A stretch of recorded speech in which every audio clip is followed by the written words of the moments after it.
Eu separei o texto de Lucas, capítulo 21, versículo 34, que é a preocupação que Jesus vai ter conosco, quando ele está falando sobre como que vai transcorrer, né? Em Lucas capítulo 21, Jesus vai estar falando ali sobre o final dos tempos e tal. Mas especificamente no versículo de número 34, ele diz assim: tenham cuidado, Lucas 21, 34, tenham cuidado para que seus corações não fiquem carregados de libertinagem, bebedeiras e ansiedade da vida, e aquele dia venha sobre vocês inesperadamente. Salomão, e o texto que o Guto compartilhou comigo foi Provérbios 4, 23. Ele diz assim, sobretudo o que se deve guardar, guarda o teu coração, porque dele procede as saídas para a vida. Irmãos, é interessante, né? Poeticamente a gente faz do coração o centro das nossas emoções, mas isso é muito mais antigo do que os poetas da nossa era, ou então da era cristã. Isso, a questão de fazer do coração o centro das nossas emoções, isso é muito antigo. Já havia discussões na Grécia entre os filósofos sobre a localização da alma. Para Platão, a alma tinha três partes. Ele dividia, filósofo Platão, ele dividia assim: a primeira ficava na cabeça, estava associado ao raciocínio, ao intelecto.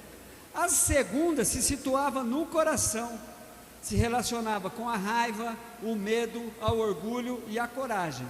E a terceira parte da alma, segundo Platão, ficava no fígado, no intestino, e tinha a ver com a luxúria, a ganância e as paixões em gerais. Já Aristóteles, e a ideia ficou fixada mais em Aristóteles, a ideia do coração ser o centro das nossas emoções, segundo os que fazem explanação de filosofia, que é uma ideia aristotélica, para atribuir isso a Aristóteles. Ele dizia que o coração era a sede da inteligência e das emoções, não é? Porque era quente e se movia, enquanto o cérebro era frio e imóvel. Agora veja só sobre arqueologia, irmãos. A primeira imagem forma, transmitindo a ideia da sede da alma, teria sido desenhada cerca de 2000 anos atrás, em uma caverna em Oviedo, na Espanha. Lá há um mamute retratado com um coração pintado em seu centro. Interessante, né?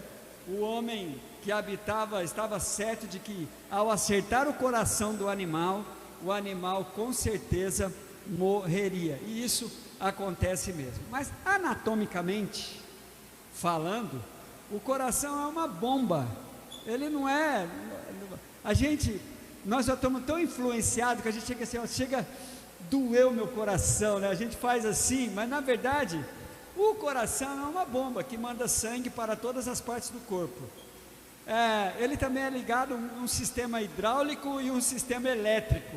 O coração realmente é um músculo mais importante. É o primeiro órgão do corpo humano a se formar. Dele sai uma série de artérias que irrigam todo o corpo humano com sangue e com oxigênio. E é ele que bombeia tudo isso, e que possibilita a criação, o desenvolvimento e a manutenção de todos os outros órgãos. O coração faz parte de um sistema, um grande sistema, em que há uma necessidade de um cooperando com o outro. As artérias precisam trabalhar de forma integrada, e todos os outros órgãos de forma integrada, né? E é por isso então que Salomão, que provavelmente influenciado pelos ensinos da filosofia grega, dos ensinamentos gregos, disse isso: sobretudo o que se deve guardar, guarda o teu coração, porque dele procede as saídas da vida. Jesus já faz a mesma coisa, e por incrível que pareça, não só Jesus, mas como o apóstolo Paulo, e toda a cultura da época era muito influenciado pela cultura grega. O helenismo, ainda propagado por Alexandre o Grande, antes de Cristo, invadiu mesmo, e até hoje a filosofia, o que temos de filosofia, está baseado na cultura grega. O próprio Cristo também usou a ideia deste músculo, do coração, ser algo que nós devemos cuidar. E especificamente no texto de Jesus, eu quero então lembrar vocês, para que você cuide bem do seu coração e você não venha de maneira nenhuma ser surpreendido pela ausência de cuidado. Meu amigo, em especial, Gugu, que é psicólogo lá em Campinas, ele desenvolveu uma ideia em volta disso, voltada para essas questões, das dependências. Mas eu quero falar, irmãos, olhando para esse texto e ver aqui por que Jesus então estava preocupado para que nós atentássemos para não sobrecarregar o nosso coração. Quando você olha para o texto, na NVI, Jesus então vai ter batistamente aqui 3 preocupações de Jesus: libertinagem, que na revista corrigida é ligado também à glutonaria, mas uma coisa está ligada à outra, bebedeira ou embriaguez, e os cuidados da vida, ligado muito com um grande problema do nosso tempo, que é a ansiedade, não é? A ansiedade, o medo, todas essas preocupações causadas pelo tempo em que vivemos. É interessante então nós olharmos e sabermos que a Bíblia, na minha opinião, influenciada pela cultura grega, também apresenta o coração como sendo então o centro de tudo, das preocupações, o centro das nossas emoções, não é? Então, principalmente das nossas emoções. Só para você ter uma ideia, o pastor Roque pode até dizer, algumas tribos da África não diria assim: você quer me matar do coração? O cara fala: quer me matar do fígado? Quer me matar do rim? Porque para algumas outras tribos e outros povos, o centro das emoções em alguns lugares era os rins, em outros lugares o fígado, outros órgãos. Mas o coração ficou mais popularizado, até pela sua forma tal, e essa maneira bonita de fazermos os coraçõezinhos aí e demonstrarmos. Muito bem, gente, olha só qual é a preocupação de Jesus, e quero rapidamente chamar a atenção de vocês para isso. Jesus começa dizendo assim, tenha cuidado para que os vossos corações não fiquem sobrecarregados. Suas emoções, você não administrar direito isso. Então, quando você olha para esse texto, você vai encontrar a primeira questão que Jesus então vai dizer aí. Vou pegar da revista corrigida, por conta de algo interessante que eu quero informar para os irmãos. É muito difícil hoje, olha o que eu vou dizer, é muito difícil hoje, dentro do padrão bíblico, alguém cometer o pecado da glutonaria. E vou explicar para vocês por quê. Não, isso aí é fácil. Tem gente aí, sabe por quê, irmãos? A glutonaria, em termos de Bíblia, ela sempre foi ligada à idolatria. Olha que coisa nojenta que era um glutão, para vocês terem uma ideia. Muitos deuses, e como muitas entidades, muitos deuses, e os deuses dos povos antigos, e por isso que a idolatria era muito atrativa, eles eram adorados através de muita comida, muita bebida e muita libertinagem, muito sexo, muita coisa assim. Então, os deuses eram adorados assim. Então, as grandes festas tinham essas coisas todas: muita comida, muita bebida e muita imoralidade. Agora, veja o detalhe da glutonaria. Quanto mais você comia, mais o Deus ficava satisfeito. Então o que os adoradores faziam? Enchia o bucho, provocava o vômito, vomitava tudo aquilo, olha, tinha até um lugar para isso, vomitava tudo aquilo, voltava a comer, voltava a beber, porque o sacerdote dizia: o Deus não está satisfeito com você. O pecado da glutonaria está ali, por isso é que algumas bíblias vai falar glutonaria e outra bíblia vai falar libertinagem. Estava muito ligado à idolatria, muito ligado à imoralidade, muito ligado a essa questão de você perder o controle nessa questão de se saciar. Então se enchia a barriga, provocava vômito, vinha de novo. Isso era um glutão. Agora, o que Jesus está preocupado aqui? Com os excessos. Tudo que é excesso em termos de alimentação, tudo que é excesso em termos de beber ou de comer, tudo isso vai provocar, vai trazer sobrecarga ao nosso coração. Tanto literalmente, como também daquilo que é a ideia dele ser o centro das nossas emoções. Essas três coisas sobrecarregam o coração. A Bíblia vai dizer assim, de que a gente tomar muito cuidado com essa história de que eu como o que eu quero, eu bebo o que quero, eu faço da minha vida o que eu quiser. Por quê? Qual é a recomendação bíblica? 1 Coríntios 6,12, vocês lembram disso? 1 Coríntios 6,12 vai dizer assim, ó: tudo é me permitido. Tudo é me permitido. Por que as pessoas têm dificuldade de levar uma vida saudável com Deus? Porque as religiões cuidaram em trazer as proibições, colocaram um Deus que faz exigências que as pessoas se abstenham disso e daquilo. Na verdade, você não encontra Deus fazendo isso, você não encontra Jesus ensinando isso, você encontra esta exortação bíblica: olha, tudo me é permitido, mas nem tudo me convém. Nem tudo te convém. Você tem que ter uma certa sobriedade, você tem que ter um certo autocontrole. Tudo é me permitido, mas nem tudo me convém. E repete a ideia de Paulo em 1 Coríntios 6,12: tudo me é me permitido. E aí vem a preocupação do Dr. Carlos Augusto lá em Campinas, não só com o tabagismo, mas com todas outras coisas.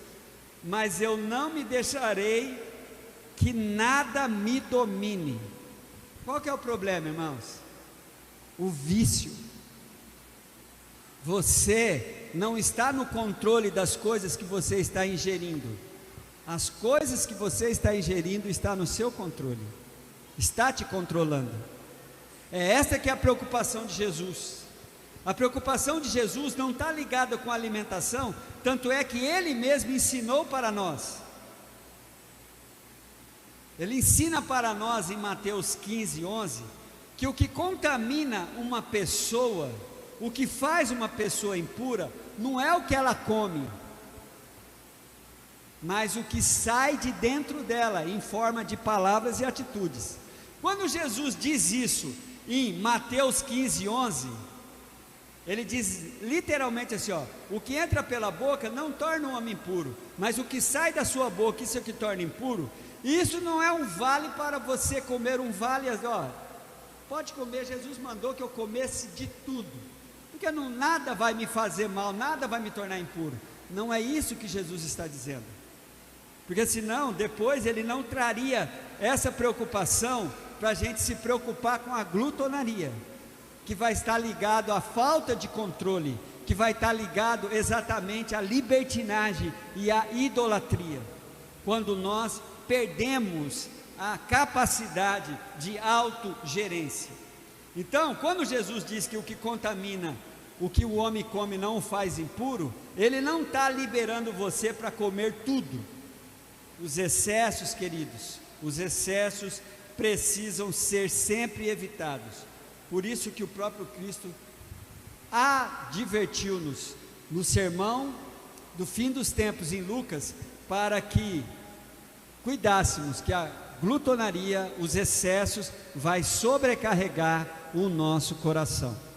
Então tome muito cuidado, principalmente agora, né, que está chegando o Natal, tempo de festas, aí, meu irmão, é jogo duro, é jogo duro. E eu já estou fazendo a minha poupança, né? Ontem eu pedalei 100 quilômetros, então já estou garantindo aí não, ontem não, antes de ontem. Ontem o pastor Roque me atrapalhou, me levou para jogar futebol, aí chegou lá, se machucou, aí acabou tudo. Acabei tendo que andar devagar. Então, queridos, tome muito cuidado com os excessos, porque isso sobrecarrega. Jesus continua dizendo, Jesus então vai falar da bebedeira no texto, olha só, Lucas 21, 34. Mais uma vez, irmãos, vamos fazer um link com tudo me é lícito, mas nem tudo me convém. Tem pessoas que não conseguem, não, pastor, nós temos uma coisa velada na igreja evangélica, assim, um bom número de crentes toma bebida alcoólica, mas em casa, socialmente, um dia vieram me perguntar, pastor, o que o senhor acha disso? Eu falei assim, eu quero te fazer uma pergunta, se precisar você para, de tomar a sua cerveja, a sua caipirinha, o seu uísque. O indivíduo falou, não sei, então vê, porque se você não conseguir parar, você tem um problema espiritual. Eu, queridos, sou 100% abstente de álcool, e eu faço isso, porque eu fui muito agraciado por Deus, desde criança não consegui beber. Quando fui iniciado no mundo da bebida, eu tive uma reação, não gostava. Fui abençoado também na questão do cigarro. O cigarro foi me apresentado ainda novinho, mas eu não gostei, eu não era nada, porque aí eu falei assim, Deus já estava me livrando disso. Mas hoje, por amor às pessoas e por preocupação às pessoas, eu digo, qual é o risco?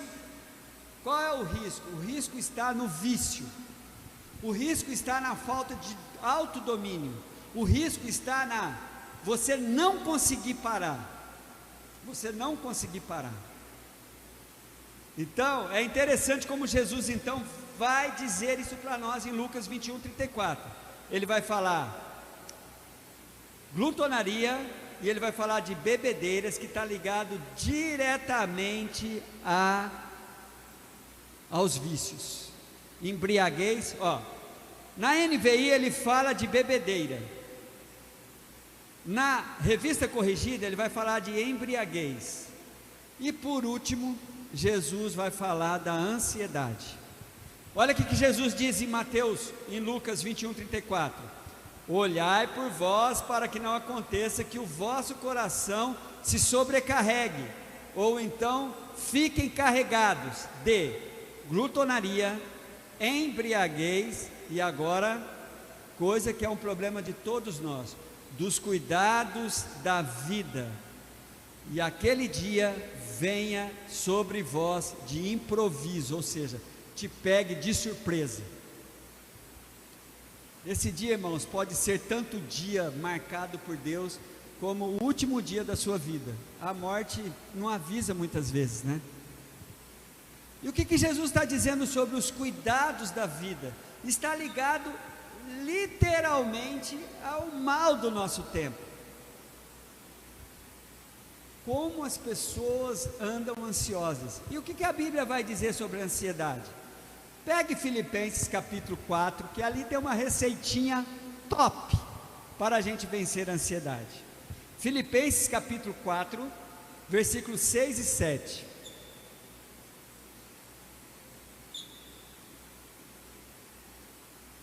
Irmãos, tudo isso sobrecarrega o coração, tanto fisicamente, como emocionalmente, espiritualmente. É impressionante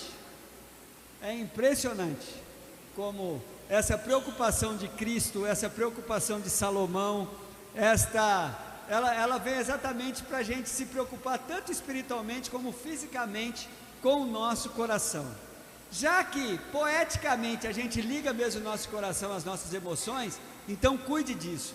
Mas fisicamente, ou então para o nosso bem-estar do nosso corpo físico, a gente também tem que cuidar disso. Filipenses 4, versículos 6 e 7 diz assim, ó: não andeis ansiosos por coisa alguma. É fácil, né? É fácil, tá bom. Tem algumas receitas dos médicos que eu acho muito legal. Fala assim, ó: você não pode se emocionar. Meu Deus do céu, então o que eu vou fazer? Né? A Sandra sofre aí com as preocupações que nós temos com a mãe dela, que é o que os médicos falam: olha, a senhora não pode se emocionar. Gente, como é que é possível não se emocionar? É possível a gente passar, mas eles falam, ó, cuidado. E aí, como é que faz? Não tem como a gente não se emocionar, não é? Mas quando a Bíblia fala para a gente não andar ansioso por coisa alguma, a Bíblia cuida de nos trazer a receita para lutarmos. Não dá para não ter ansiedade, mas como enfrentarmos a ansiedade? Olha os toques legais que a Bíblia dá. Mas em tudo pela oração. Acerte melhor a sua vida com Deus. E oração, queridos, não é você repetir algumas rezas que você conhece, ou então, mas olha, conversa, gaste um tempo em conversando com Deus mesmo. Um papo reto, tranquilo, sem se preocupar com palavras bonitas, com jargões. Aí a Bíblia vai falar oração. Dentro da oração ele vai falar de súplica. A súplica é um negócio assim que a gente sabe, aquela ideia de ser como a criança, quando a criança quer alguma coisa e a gente não quer dar, ela começa a fazer. Uma vez eu apanhei por causa disso. Você começa a bater o pé assim, eu quero. É mais ou menos isso espiritualmente falando. A gente suplicar, conversar com Deus. Senhor, eu preciso muito disso, eu preciso sair dessa, eu preciso entrar nessa, eu preciso disso. E aquilo que a gente sempre faz aqui, obedecer na prática da gratidão, irmãos. E não é uma palavra mágica. Há um ensino agora de que você tem que parar. Eu vi isso, achei isso, eu falei, que esquisito, né? As pessoas começam a achar que são palavras mágicas. Ó, você não pode mais falar obrigado, agora você tem que falar gratidão. Gente, não tem palavra mágica. O que conta é a sua motivação. Obrigado, gratidão, te agradeço, não é? Não tem. A questão é a sua disposição de ter um coração grato, de ser agradecido, tanto pelas coisas que vieram, como pelas coisas que estão faltando. Então a Bíblia vai dizer, ó, oração, súplica com ação de graça. A gente vai lembrar de Mateus 7,7, quando Jesus manda que a gente pedi e dar-se-vos-á, buscai e achareis, batei e abrir-se-vos-á, não é isso? Parece que tem sempre 3 degraus para que nós subamos: pedir, buscar e bater. Aqui também, né? Oração, a súplica, e essa súplica ser feita com ação de graças. Apresente os seus pedidos a Deus. Então, é interessante, né? A Bíblia está nos incentivando a como vencer a ansiedade. Apresente os seus pedidos a Deus. Aí vem uma coisa sobrenatural, gente. A gente não explica, a gente não sabe como é que é isso. A gente só é inundado por isso. E a paz de Deus, que excede todo o entendimento. Então eu não posso falar nada sobre isso. Eu só sei que ela existe. Somos inundados, somos repletos. Vem uma certa tranquilidade, vem uma certeza de que Deus está no controle. Eu não consigo dizer, eu só sei que eu não me desespero. Eu só sei que eu não tomo nenhuma atitude que vai complicar mais a situação. A paz de Deus, que excede o entendimento, guardará, de novo, irmãos, os seus corações e as suas mentes em Cristo Jesus. Vamos aplaudir ao Senhor por isso? Então, queridos, você quer me matar do coração? Então vai cuidar do seu coraçãozinho. Tem uma informação, queridos, que a gente está aí todos preocupados com pandemia, com essas coisas, né?